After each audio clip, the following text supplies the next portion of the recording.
The first history class of the year hasn't even started, and I know exactly how it's going to unfold, minute by minute, period by period. I have the entire academic year pegged. At least, I swear I do, until Tammy Thompson walks in. Something about her is different. Maybe it's her hair. It used to be pinned straight and red. Now it's short, tousled, and redder. It could be her smile. In freshman year, she was semi-popular and at least semi-fine with it. But now we're sophomores and she's got a grin that says she's determined to win friends and influence prom queen elections.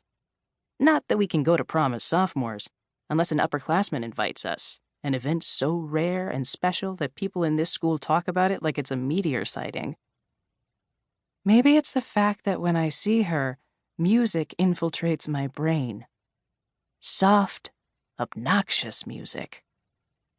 Wait, my brain would never play Hall & Oates. I twist around in my seat and realize that Ned Wright is in the back of the room with a boombox perched on his shoulder.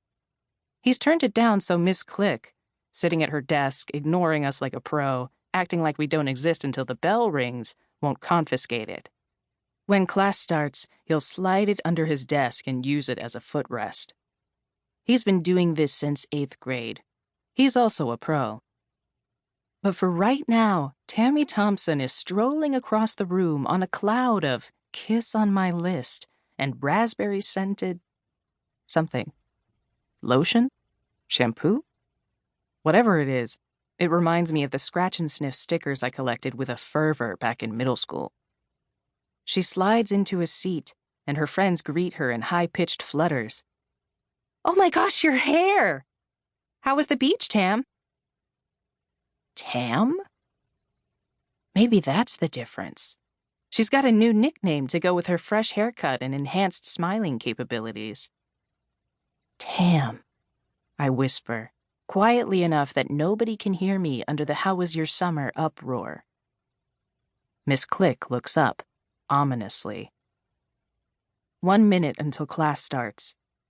If I was a run-of-the-mill nerd like I'm pretending to be, I would have a stack of pristine, unsullied white notebook pages ready to go. I would have already done a few chapters of the reading to get a jump start. My pencils would all have perfect, identical weapons-grade points. As it is, I plunge down at the last minute and rummage in my bag, looking for my history textbook and anything that will leave a mark on paper. There's a graveyard of gum on the underside of the desk.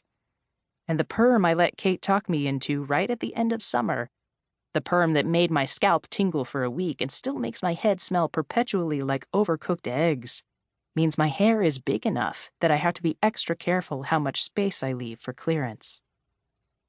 I almost hid my head on the underside of the desk when I hear her start to sing. Tammy's voice rises over Halls? Oateses? It's bold and sweet, and yes, she uses vibrato as generously as I peanut butter my sandwiches, but the point is, she's not afraid. Everyone can hear her. I come back up from my deep dive into my backpack and look around at our classmates, but nobody seems to care that Tam is now singing her heart out in the middle of the room with 30 seconds to go until class starts. And she doesn't seem to care if anyone is watching. What does that feel like? I spin my pencil, feeling every one of the 6 edges on my finger.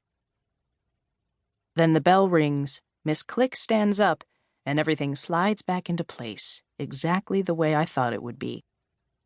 Including when Steve Harrington shows up 3.5 minutes late, looking lost, probably because his hair flopped into his eyes and he couldn't see any of the classroom numbers. How does he get anywhere with that hair? It looks even bigger than it did last year. "Hey, people," he says.